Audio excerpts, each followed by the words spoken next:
মক্কার কাবা শরীফের দক্ষিণ পূর্ব কোণে একটি অত্যন্ত পবিত্র বস্তু রয়েছে যাকে হাজরে আসওয়াদ বলা হয়। এই কালো পাথরটি কাবার দেয়ালে স্থাপিত।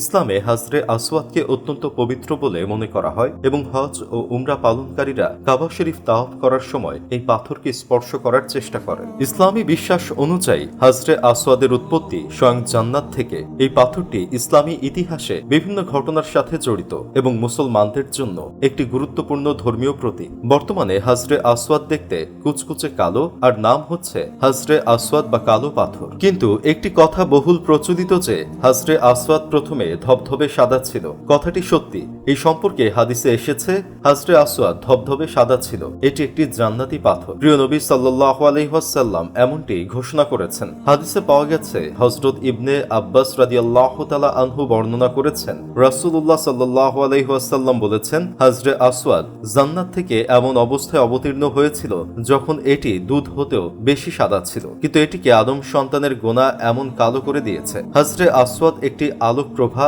উজ্জ্বল পাথর ছিল যার আলোকে নিস্ত্রব্য করে দেওয়া হয়েছে। হযরত আব্দুল্লাহ ইবনে আমর রাদিয়াল্লাহু তাআলা আনহু বর্ণনা করেছেন রাসূলুল্লাহ সাল্লাল্লাহু আলাইহি ওয়াসাল্লামকে আমি বলতে শুনেছি, হাজরে আসওয়াদ ও মাকামে ইব্রাহিম জান্নাতের ইয়াকুত দীপ্তশীল মূল্যবান মণি থেকে দুটি ইয়াকুত। আল্লাহ তাআলা এই দুটির আলোকপ্রভা নিস্ত্রব্য করে দিয়েছিলেন। এই দুটির আলোকপ্রভা যদি নিস্ত্রব্য করে না দিতেন তাহলে তা পূর্ব পশ্চিমের মধ্যে যা কিছু আছে সবকিছুকে আলোকিত করে দিত। তিরমিজি ও মিসকাত নবীজি সাল্লাল্লাহু আলাইহি ওয়াসাল্লামের হাদিস দ্বারা প্রমাণ হয়ে গেল, সত্যি হাজরে আসওয়াদ জান্নাত থেকে উজ্জ্বল আলো দুধের চেয়ে ধবধবে সাদা অবস্থায় দুনিয়াতে আসে, আর তা মানুষের গুনাহের কারণে আস্তে আস্তে কালোতে পরিণত হয়। এর থেকে কিছু বিষয় শিক্ষারও রয়েছে। তা হলো নাম্বার 1, পাপের প্রভাব কঠিন, শক্ত বস্তু কালো হয়ে যায়। এই পাপের প্রভাব যদি কোনো কোমল মনের উপরও পড়ে তবে তা পাথরের চেয়েও তাড়াতাড়ি মানুষের হৃদয়কে কলুষিত করে তুলতে পারে। সুতরাং পাপ থেকে বিরত থাকা জরুরি।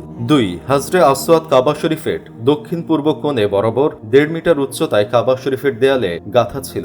এই পাথরকে হাজরে আসওয়াদ বলা হয়। এই পাথর থেকে কাবা শরীফ তাওয়াফ শুরু হয়। 7 চক্রের মাধ্যমে এক তাওয়াফ সম্পন্ন হয়। 3, নবীজি সাল্লাল্লাহু আলাইহি ওয়াসাল্লাম এই পাথরটিকে চুম্বন করতেন। এটিকে চুম্বন করা উম্মতের জন্য সুন্নাত।